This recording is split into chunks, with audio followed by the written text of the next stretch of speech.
Por lo pronto, vamos a darle la entrada a nuestro querido colaborador y amigo Michael Chamberlain, que es analista defensor de derechos humanos y colaborador de Rompeviento y de este espacio noticioso Momentum.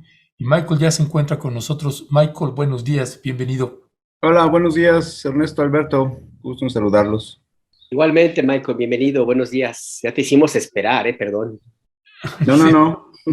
sí, y perdón, Michael, no te me vayas ahí, nada más quisiera brevemente, Alberto, porque nos está preguntando la audiencia con respecto del caso de la hija de Daniela Pastrana, si pudieras comentar brevemente si se logró conseguir la donación de sangre o negativo que se estaba requiriendo, porque ya son varias, me están llegando mensajes por todos lados.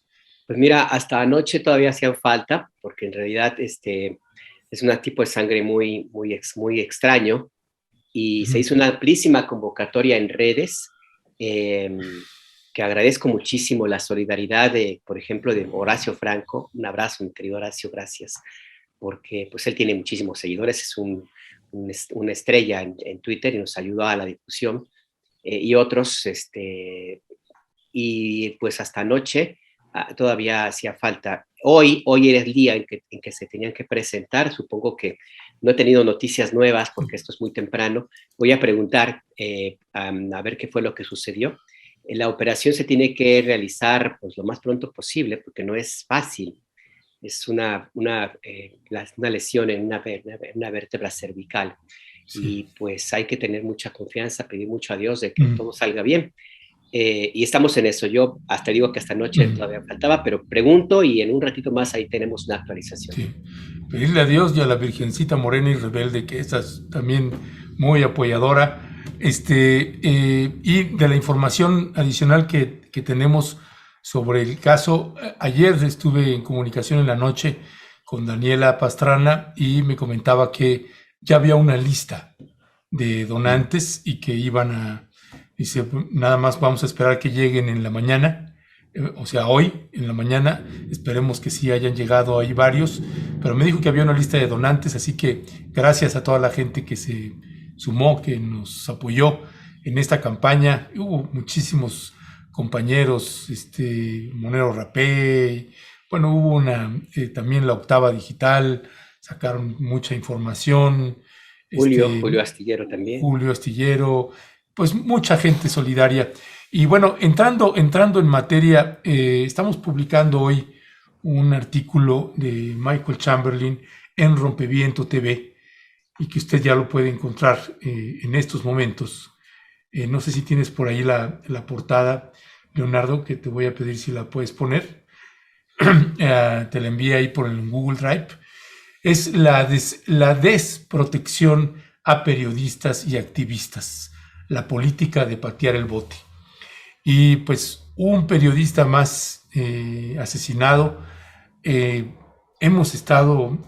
Hicimos pues varios programas cuando iban 2 periodistas asesinados y de pronto para cerrar el mes, como si nos faltara algo, pues más periodistas asesinados. Y Michael aborda el tema a profundidad, además de que Michael pues, fue integrante de la CEAP y sabe también de lo que estamos hablando. Así que, Michael, cuéntanos qué es lo que nos estás señalando en este artículo que estamos publicando en Rompeviento. Gracias, Ernesto. Bueno, primero un abrazo solidario a Daniela. También estamos ahí reproduciendo los mensajes de solidaridad y espero que pues, se pueda atender bien a su hija y se recupere pronto. Pues mira, como mencionas, apenas acaba el mes de enero, ya llevamos cuatro periodistas asesinados. El último, el día de ayer, en Zitácuaro, Michoacán. Y pues deja mucho que pensar. O sea, por un lado, si uno mira el informe de Reporteros Sin Fronteras del año pasado, 2021, México tiene el récord de periodistas asesinados. Y estos sumaban 7. y en enero del 2022 ya llevamos 4. Pues esto no parece una muy buena noticia ni un muy buen año para los periodistas, según parece. Dímelo esto. Sí, que nada más el video que me enviaste está disponible. También si en algún momento ahorita durante tu intervención quieres mandarlo, puedes mandarlo también, ¿eh? Gracias.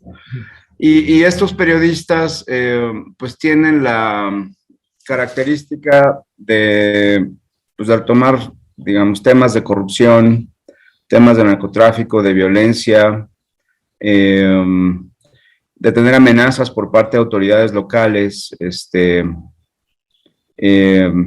y bueno, es una problemática que viene ocurriendo pues de hace muchísimos años, ¿no?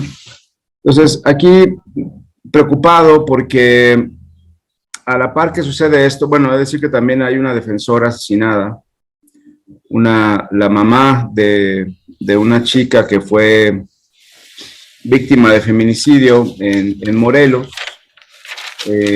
La mamá, Ana Luisa Garduño Juárez, pues se volvió abogada buscando justicia para su hija y formó un colectivo de víctimas, en fin, para impulsar temas de justicia, y también fue asesinada el 27 de enero pasado, ¿no? Y uno se pregunta, pues, ¿cuándo va a parar esto? ¿Qué tenemos que hacer? Y mira, muchas personas votamos porque hubiera un cambio en cosas como estas, y justo donde no hay un cambio es en el asesinato, las agresiones a periodistas y defensores y defensoras de derechos humanos.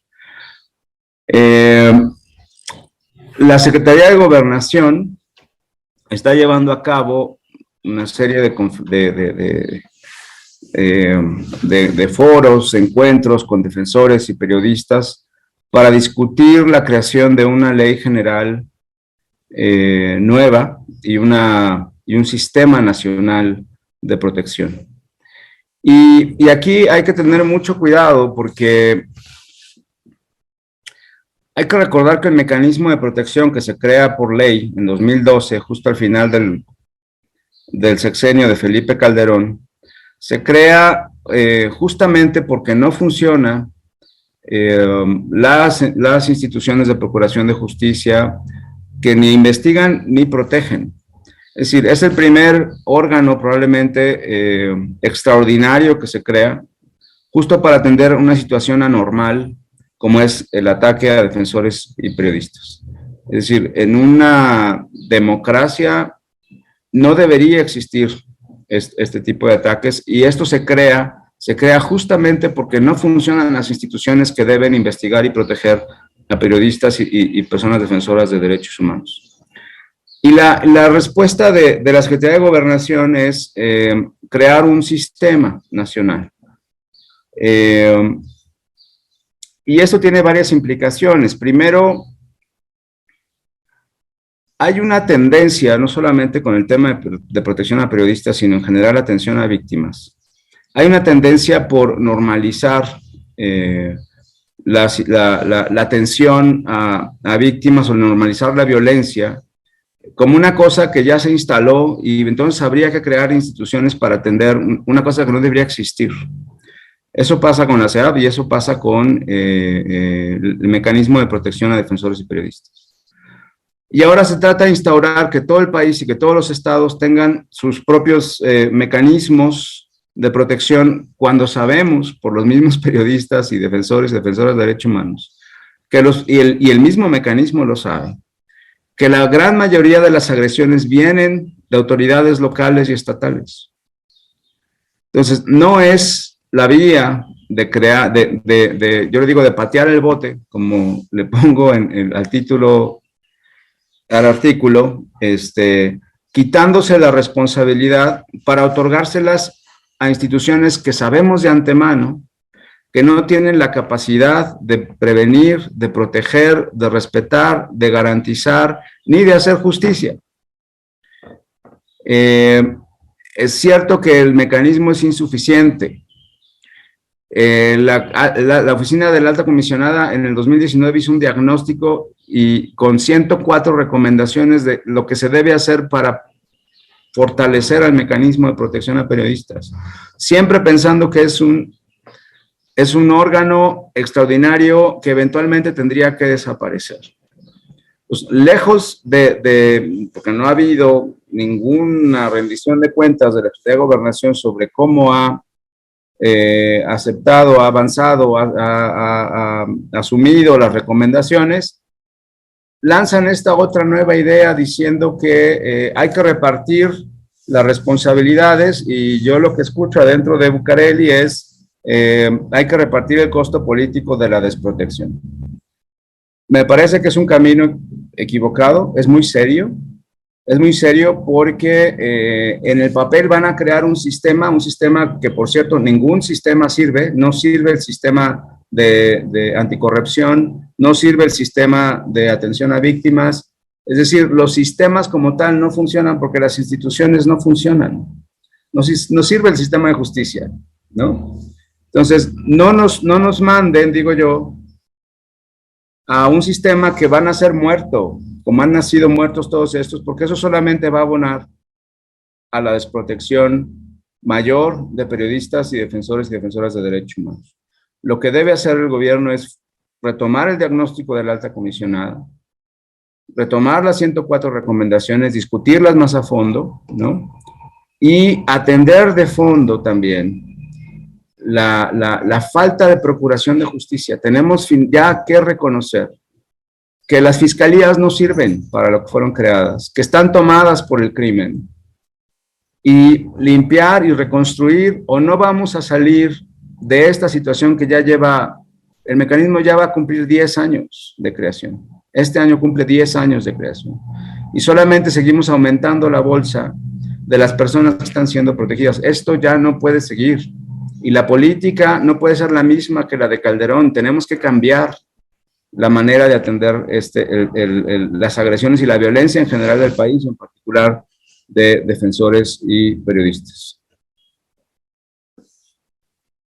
Es que aquí el tema es que parece que hay una incomprensión de lo que sucede entre el tema de la violencia en contra de periodistas y también de defensores de derechos humanos, Michael, Ernesto. Y yo tengo la impresión que, bueno, sí, claro, hay una incomprensión de parte de los gobiernos anteriores, pero también de este gobierno. No se le da la importancia que tiene, no se le ha dado la importancia que tiene. En su momento, este sujeto impresentable, pues fue prácticamente obligado a crear el mecanismo. No hizo nada para ayudarlo, simplemente lo dejó allí.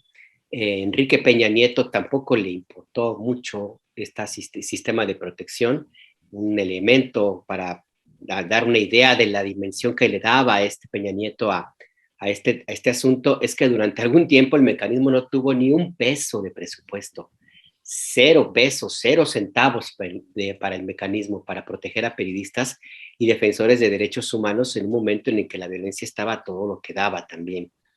Y el presidente López Obrador, pues tampoco, hay que reconocer que ha hecho algún esfuerzo, que tiene a una persona sensible como Alejandro Encinas en la subsecretaría, pero esto no basta.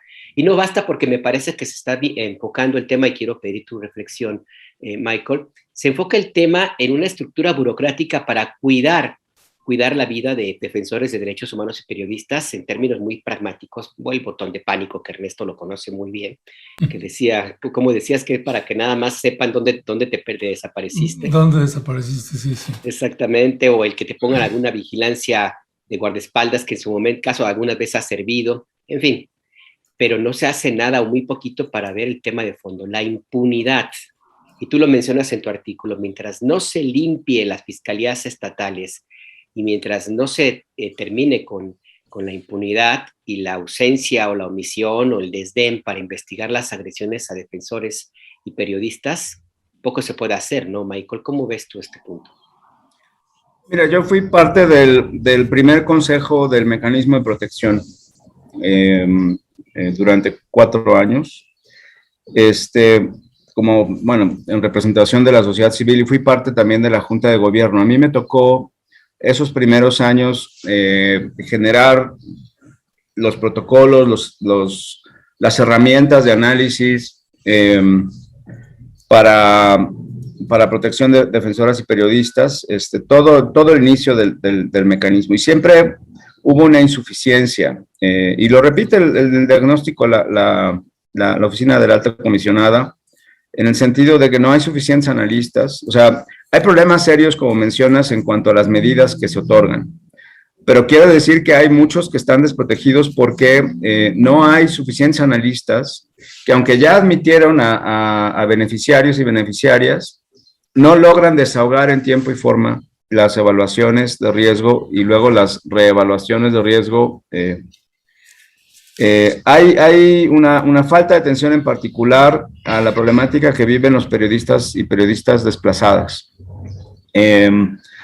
Los analistas les pagan muy poquito y tienen un problema, además, que se viene reforzado por la problemática del quitar el fideicomiso, ¿no?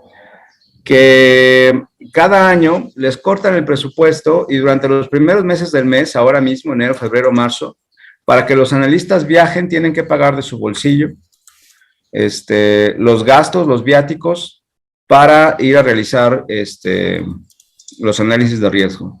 Y eso pues disminuye la posibilidad de números de análisis de riesgo en estos meses y disminuye también la calidad posible de estos, ¿no?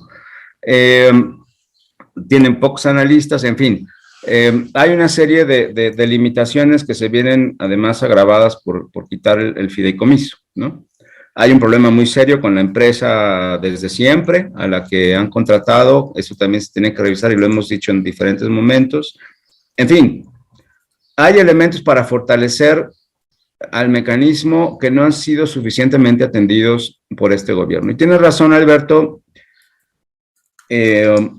digamos, Alejandro Encinas, pues es una persona sensible a estos temas, pero también, lo dije también cuando vino el Comité de Desapariciones, pareciera que los derechos humanos tienen que ver con la oficina de Encinas y ya. Entonces, por supuesto que adentro también hay una frustración porque no pueden atender las responsabilidades de todas las instituciones solamente en la Subsecretaría de Derechos Humanos. Entonces, pero tampoco esta es la salida. Vamos a quitarnos la responsabilidad y dárselas a otros para desahogar. No, porque van a generar una mayor desprotección, insisto. Encinas no es el responsable de mejorar las instituciones de impartición de justicia, y eso se tiene que hacer ya como una agenda de Estado, ¿no?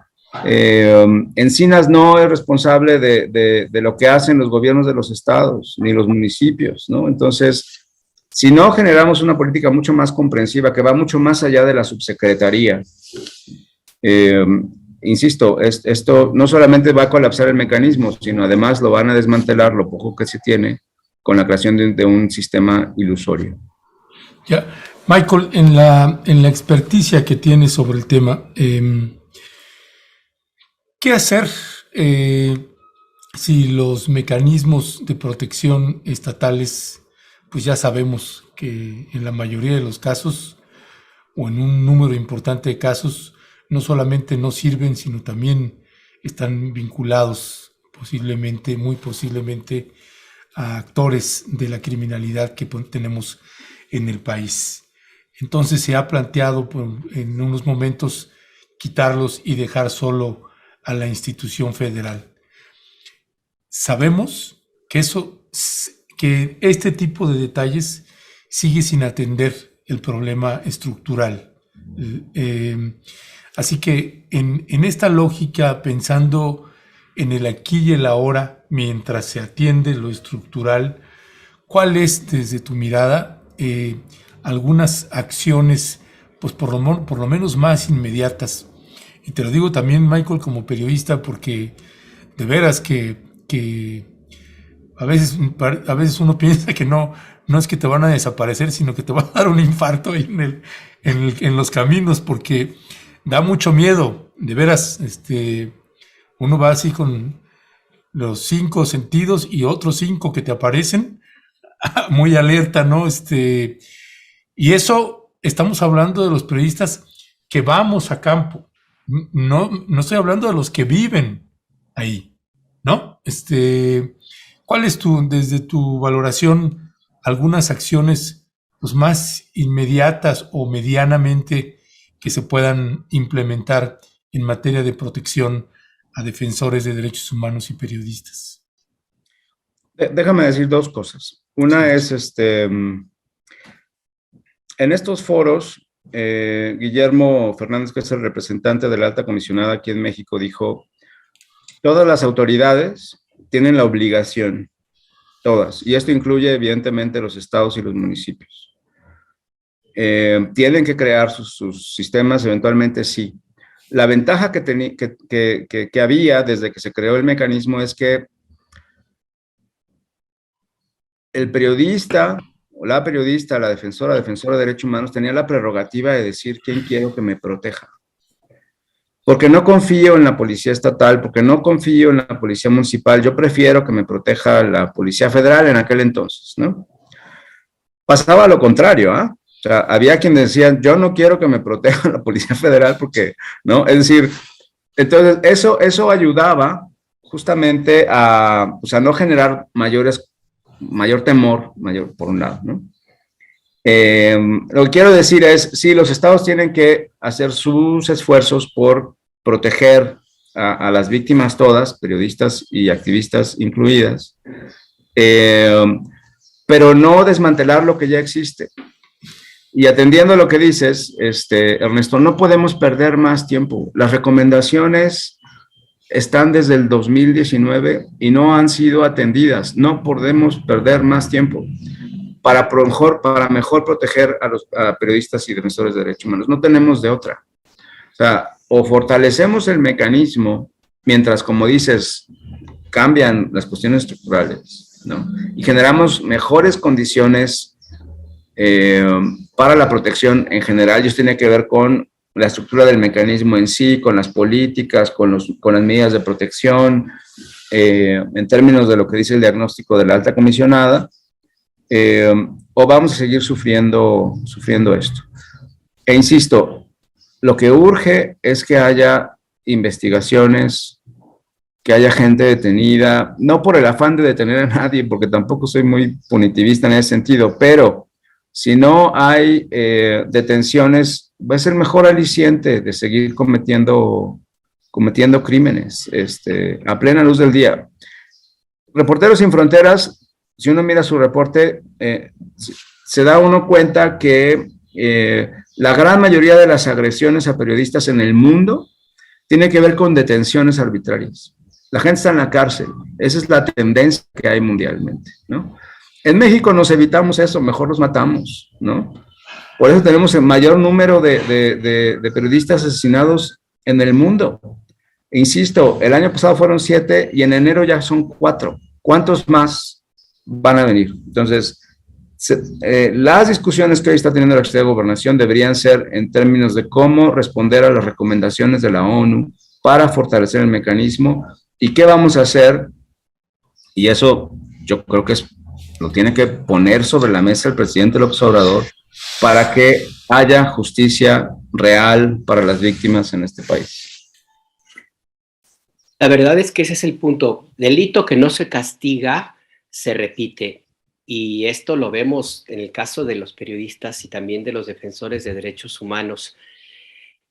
¿Cuál es tu percepción sobre, o te has hecho la pregunta de qué pasa en el presidente López Obrador, Michael, como para que en este tema que fue también muy repetido en su campaña, que él mismo como candidato en otros momentos, pues lo llevó dentro de su bandera, de sus propuestas, se reunió con activistas en Tlatelolco, en la sede de la UNAM en Tlatelolco, no le fue nada bien en ese encuentro con madres y padres de desaparecidos, pero él mantuvo esta misma línea de respeto. Está, por supuesto, Alejandro Encinas, está también la idea de darle un cariz de derechos humanos a la Secretaría de Gobernación con Olga Sánchez Cordero, ahora con César Augusto Adán. No sé si se mantenga este cariz, pero bueno, ¿te has puesto a pensar tú qué pasó? realmente le importó alguna vez al presidente, o si le importa, se está incapacitado, imposibilitado de ir más allá. ¿Qué reflexión tendrías tú o te haces si es que te la has hecho? Mira, yo escucho al presidente de las mañaneras decir que ya no hay impunidad. Y yo no veo ningún elemento de la vida real que diga que lo confirme.